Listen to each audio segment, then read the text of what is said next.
bari nekk prison wala nekk commissariat de police wala nekk ci en tout cas ci loxo yoon bokk na ci critères yi ñuy évaluer. waaw man dama jàpp ni suñu droit de l'homme yi c'est un répondant en tout cas de la conception des droits de l'homme de l'Occident. oui dafa mel ni suñu droit de li l'homme tubaab bi wax rek la ñuy wax. ay question ay droits de femme ay jigéen nag ay xale ay góor jigéen yi la gars yi gën a xeexal que li nga xam ne moo ñu gën a intéressé c'est vrai que même des acteurs politiques sax on oublie très souvent ñi nekk ci prison yi te prison yi ay sénégalais ñoo fa nekk ñi fa ëpp nag sëñ Moustapha wallahi ay nit la ñuy xamee mais nit yooyu nit yu baax lañ prison c'est que c'est faux de croire que ñu bon que c'est fa nekk ñi baax ñoo fa ëpp et le plus souvent ils sont oubliés par l'État oubliés par la justice oubliés par le peuple même dans les revendications yu posées te man jàpp naa ne il urge aujourd'hui de les prendre en charge parce que li fa ëpp ñi fa nekk soo fa demee li njëkk choqué ay xale yu tuuti ngay gis ci biir prison dafa am lu nga xam ne aussi bëgg naa ñëw ci Moustapha xëy na bu ñu ko waxul sax duñu ko baal muy une photo boo xam ne daf doon circuler sur le net nga gis une vidéo autant pour moi nga gis déjà sénégalais yi réaction bi ñu ci amoon ak yëpp ndax yaa ngi koy wax déjà même à la prison di ngeen am les informations loolu naka la demee woon ak ban impression la ci Cheikh Omar Diagne amoon parce que ñenn ñu ci bari xëy na neexu leen woon bi ñu ko gisee waaw c'est vrai que ñu bëri dañ ci amoon métit man personnellement jëlewuma ko dara wax dëgg yàlla tu sais sëñ Issa man dama jàpp ni humilier une personne mooy def ko lu ñaaw wala toroxal ko man je me suis pas senti humilié man dama gis kuréelu xasida bu ñuy jàng xasida nekk lu ma neex parce que muy dund yonent bi sallallahu alayhi wasallam di dund fu ñuy taggee yonent bi sallallahu alayhi wasallam on m'a pas imposé on m'a pas obligé maa demal sama bopp parce que am na lu may yëg si daaj yooyu mu ñëw topp pour déglu donc jotaay jàng xasida wala jotaay jàng alxuraan man loolu mun ma ko woy humiliation en réalité moo gënoon ñu fekk la ci beneen jotaay suñu ma fekkoon jotaay xanaa sàcc wala jotaay tux kay xanaa ñu ne kii il a été humilié man tuxu ma def ma dara donc ki ko def c'est un homme bi nga xam ne wax dëgg yàlla il est de très bonne foi man bonne foi laa ko jàppal c'est un garde bi nga xam ne Moustapha garde bi nga xam ne dafay sonn pour détenu yi mën a dund seen spiritualité en prison képp ku bëgg dem jumaa day jéem a fexe mu la génnee ku bëgg dem kuréel mu génnee la ku bëgg dem alxuraan mu génnee la ba ci catholique yu bëgg dem messe daf leen di jéem a forcer day génne leen pour ñu dem seen ay kon ñun war nañ ko boole wax daal ñenn ñi nga xam ne xëy na ñi ngi doon dal ci kaw waaw man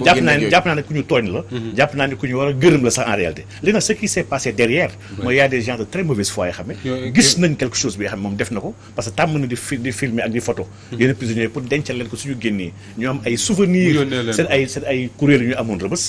gis benn kilifa gis na ko ci moom kilifa ko tam mun na am jàpp naa ba tey de bonne foi xool ne kon biir rëbës sax ñu fay def ay fulku di fa jàng ay xasida lii jox ma ko li moom mbégte la mu jël ko def ko si benn groupe boobu nag y a des détracteurs yi xam peut-être qui sont en croisade contre ma personne jàpp nañu bu ñu ko duggee ci internet ils vont m'humilier yàlla def nag dañ maa setal ndax yàggoon nañ ma tuumaal ak di ma sosal di wax ni damaa bañ yoon bi damaa bañ sëriñ diw damaa bañ tel tarixa vidéo bi dafa ñëw régler la question benn yoon mu jeex ñi xam ni mënuma bañ tarixa wala ay xasida pare di toog ci kuréel di ko jàng alors peut-être naaj ñëw une dernière question sur ça avant ñu avancer mais Mame Birame ce que Cheikh Oumar li Cheikh Oumar di raconter nii sur la prison de Rebeuss est-ce que lu la jaaxal la ci nu ñu koy waxee sax li ngay gëstoo li nga jot di xam non du ma yem ci li ma gëstu ak li ma kii man kay damay parler de vécu man ba may étudiant yaa fa jiitu Cheikh Oumar maa fa jiitu Cheikh Oumar chambre 42 bi Issa yoo xam ne yàgg naa fa boo may étudiant ñu est-ce que Issa xamul ne sa chambre loolu borom koy waaw boo demee de man daan naa fa yóbbu wañ en tout cas voilà te li gën a doy waar mooy lii bu lal bu ma doon tëdd ñu ne ma Sidi Lamine moo tëdd na fa waaw ñu ne ma Abdou Latif Gueye tëdd na fa également donc prison moom comme nu ko Cheikh Oumar waxee bu jàpp ne képp ku fa dugg rek da nga bon wala lenn d'habitude sax am na beaucoup de présidents yoo xamante nii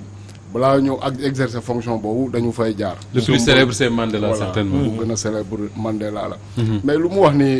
bettuma donc depuis année yooyu laa ko découvrir prison moom boo tegee sa tànk ci bunt bi rek sa humanité la ñuy dindi sa humanité maanaam dañ lay teg benn li moo mën a tuddee toroxal humilier la summi la ba nga set wi ci bu nekkee ay xale ngi fa mag a ngi fa seen yoon nekku ci donc yoo xamante ni daal doo jàpp ne mën nañ koo teg nit mais quelque part man damay comprendre agent pénitentiaire yi parce que dañuy toog dans un pays boo xamante ni nii cere ji amul laalo policiers yi jàpp yóbbu cere ji amul laalo ñu jàpp yóbbu bu ko defee ñoom dañuy soo bi saful suukar ñu jàpp yóbbu ma ngo soo bi saful suukar ñu jàpp yóbbu ñu def de sorte que Rebeuss bi nga xamante ne nii normalement ay 400 détenus yooyu la war a am ñu dugal foofu 2000 détenus wala 2500 léegi ñi nga xamante ni ñoo leen di accueillir te mënuñoo wax ne kenn du fi ñëw mënuñu ko qu'est-ce qu'ils vont faire qu'est-ce qu'ils vont faire tey jii nii am na des cellules yoo xamante ni dolli nañ leen fa mais prisonniers yi ñoo ko tabax. nekkul état bi de. prisonniers yi la ñu dajale. ñu tabax ay cellules pour dolli ko foofu population carcérale bi mën a nu mu turati. féex tuuti mais dans tous les cas. man li ma gën a jàpp te wax nañ ko au départ. benn instant da nga fay ñëw en tant que étudiant wala en tant que leneen. problème bi nga xamante ni moo la fa indi yow da nga koy mujj fàtte sax soo dégloo ñenn ñi seen i discours. da nga fàtte sa bopp. ñu naan la def nañ fi ay ñaata at. mosuñu maa woo mosuñoo xool sama dossier. te ndax da lay leer na am na kenn koo xam ne da lay expliquer situation mu leer na la ne. dossier bu muy wax. amul aucune chance nit ñi retrouver ko. bu nekkul ne dafa wut ci diggante bi. un avocat boo xamante ni day dem taxawu le juge d'instruction wala le juge bu yor dossier donc mu nekk loo xamante ni pour man c'est incompréhensible dans un pays bu ñuy woowee. démocratie parce que quelque part. nit dafa sacré donc bu nekkee ne jàpp nañ la te xam nga sax lu gën a garaawati Moustapha. s'agissant de Rebeuss parce que mun nga comprendre ne prison yi amuñu place détenu yi di fa daj lu métti. mais Rebeuss bu ñu fàtte ne du maison d'arrêt et de correction. maison d'arrêt tout simplement la maanaam un condamné waru fa toog. c'est-à-dire que ñi nekk Rebeuss waxtu wi ñuy wax. amu ci kenn koo xam ne mën nga waat ne def na lii wala def ko parce que atteeguñ ko. atteeguñ ko très bien très bien. yow koo xamante ni il est jusqu'à présent présumé innocent nan nga ko mën a toroxale. léegi bu demee taxaw ci kanamu juge bi ñu ne ko relax pur et ça arrive très souvent. ça arrive très souvent moo fa gën a bëri donc qu'est-ce que yow tu vas faire. nga dem ñu ne ko seetal nañ la wicc alors que yow yaa ngi koy traité comme quelqu'un boo xamante ni dafa rey nit wala dafa def leneen loo xamante ni Moustapha c'est très important bu ñu koy wax ci prison yi également il faut que ñu souligner ko da ngay gis ñoo xamante ni parce que on dit souvent nul n'est censé ignorer la loi maanaam yow soo génnee nga def loo xamante ni mën nañ koo tuddee menace nga jàpp ne du dara mën nañ la see topp yóbbu la Rebeuss léegi buñ la fa yóbboo dugal la ci chambre boo xamante ne nii mais ay agresseur fa nekk ay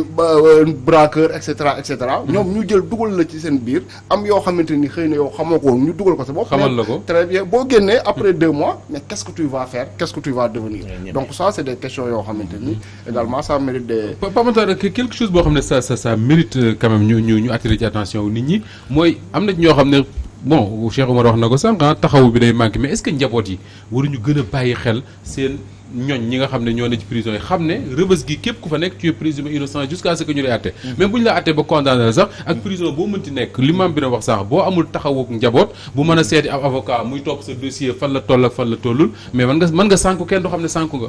non effectivement parce que aussi société bi moom ku ñuy dugal ci kaso bi même bu ñu la jugé gu sax jàpp nañ ko bon nga pour nga ñëwaat sax ci société bi beneen problème lay doon mais loolu aussi dañ koy comprendre ci suñu dirigeants yi bu demee ba ñi nga xamante ne ñoom ñoo ñuy diriger jàpp nañu ni ku tabax kaso da nga fay jiitu mais société bi aussi noonu rek la mën a dem et dafa am loo xamante ne aussi lu fondamental la ci prison yi bu ñu leen nuyee par exemple 10% population carcérale du Sénégal ay étrangers nañ maanaam 100 boo gis 10 yi ay étrangers nañu donc loolu aussi dafay tax ba population carcérale bi dafay gën a yokk lan moo leen tere 10% yooyu nekk ay étrangers ñu yóbbu leen seen dëkk ñu condamné leen fa am na ci réew yu bëri mais am na si réew yu bëri mais dañu leen di bàyyi fii surpopulation mam bi wax na ko ci ay détails yoo xamante ni ay délits mineurs yoo xamante mënoon nañ ko régler mais duñ ko def et puis lu ci gën a doy waar ministre de la justice bu ma jumul daaw la xaw ma daawaati géej waxoon na fi dañuy indi li nga xamante ni moom mooy ay bracelet électronique parce que dañu bëggoon wàññi li nga xamante ni mooy mandat dépôt mais ci même période yooyu noonu jël na fi ay nit pour ay délits d'opinion dugal leen ci mandat dépôt tey jii nii instant yi may wax ak yow Papito Kara booy bi nga xamante ni dafa doon def revue de presse des journaux bon amusement d'ailleurs la ko jàppe voilà comme du Mame Birame xamul bon peut-être xamul lu waa wax ak lu mu wax voilà s'amuse voilà kooku tey jii mi ngi ci kaso bi c'est-à-dire est-ce que mérité na dem ci kaso genre personne yooyu noonu présenté nañu ay garantie mais bàyyi leen ci réew mi boo leen soxlaa ëllëg ngeen leen kaay leen ngeen wuyu ñu àtte leen boo leen condamné sax soo ko woon réprimandé ko ne ko lii mais bien sûr c'est-à-dire dafa am ay délits mineurs yoo xamante ne wax dëgg yàlla waroon na mën a en tout cas waroon nañu bañ a jël di ko dugg ci kaso mais ñi nga xamante ne ñooy suñu dirigeant dañu jàpp ni kaso bi moyen la pour ñu contraindre la pour nga teer képp kii wax dañuy naan kii dañ ko war a ñamal kaso bu ñu ko ñamalee kaso dina changé parce que dañu yaakaar que ni jamono yenn ñi nga xamante ni da ngay dugg ci kaso sa famille di la teg pression di la naan boo génnee na nga changé mais jamono yooyu révolu na c'est-à-dire léegi tey jii da ngay dugg kaso nga génn sa ak beneen engagement boo leen seetloo Ousmane Sonko kañ la gën a radicalisé wu Ousmane Sonko kañ la gën a radicalisé wu Moustapha avant muy dugg gendarmerie ak ba muy dugg gendarmerie xoolal personnalité bi mu changé ñëpp ñu ñuy dugal ci kaso bi seen première fois ba ñu génnee ci kaso bi dellu ñu ginnaaw mais dañu gën a avancer et puis nit ñi dañ leen di jox benn li nga xamante ni pour confirmer exemple bi ngay joxe ni mooy les 83 gosses là ñu jàppoon ci manifestation yi passé yóbbu prison pratiquement pendant 10 jours atte leen defu leen dara mais xale yooyu tey dem nañ prison gis nañ ko xam na ne dem fa comme dit Cheikh Oumar c'est pas la fin du monde. nit lu muy ragal day fekk mu xam mu bañ ko xam. bu ko xasee ba xam rek dootu ko ragal. et je pense que ni ki may message nii sax Moussa Achi di ko nuyu bu baax a baax. moom aussi pour ay affaire ay affaire agir. non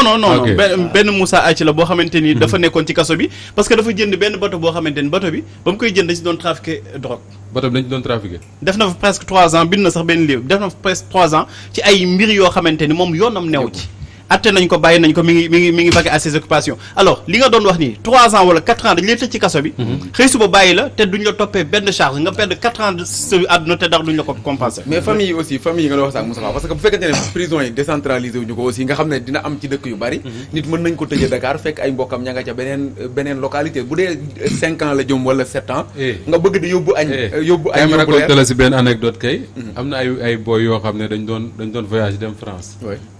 dem ñu refoulé leen xaw ma dans quelles conditions ñu wàcc aéroport Dakar boobu aéroport Dakar gars yi jàpp leen fi def rëbës seen ay parents nekk ci dëkk ba ma ci seen dëkk bu ma xam man ko wax léegi toog yaakaar ne xale yi yegg na fi jëm alors que ñu ngi rëbës mën a yóbbul añ kan moo leen di taxaw parce que pendant 5 ans nga bëgg di yóbbul ngeen doon taxaw allez Cheikh Oumar c'est que man dama gis ne di nga Moustapha dafa am benn aspect bu am solo bi xam ne dañ ko dul bàyyi xel muy le principe de la responsabilité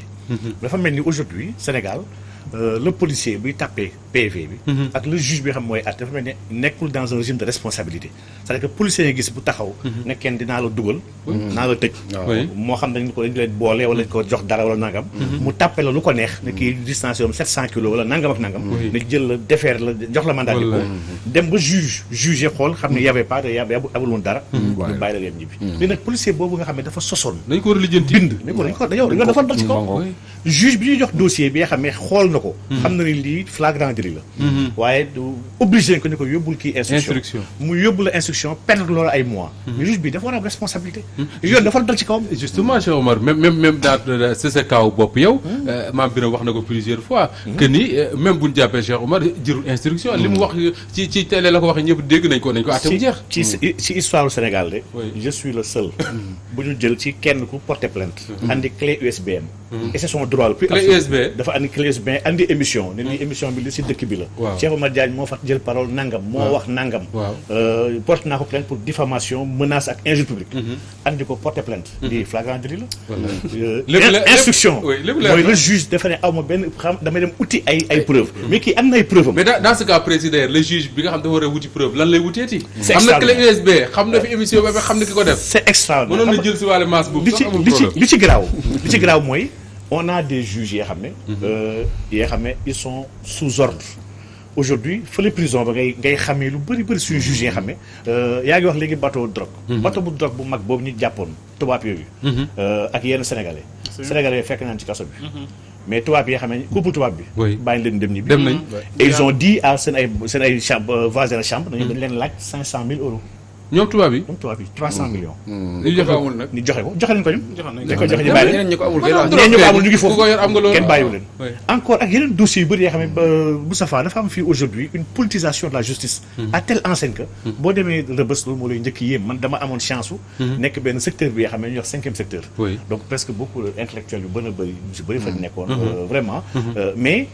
ku nekk su la waxee histoire am. da ngay rus xam ne ñun nekkatuñu nekk sur république on est pas dans une démocratie malheureusement. mënoon nañ ci continuer di ci wax lu bëri